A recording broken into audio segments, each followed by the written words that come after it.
கருவறைதான் மனதால் நானும் அன்னையே மறவேன் என்று முன்னையே.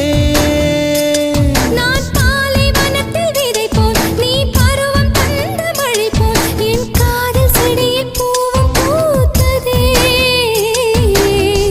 உன் விழி திறந்திருந்தால் விடியலி தேவையில்லை. உன்னை நான்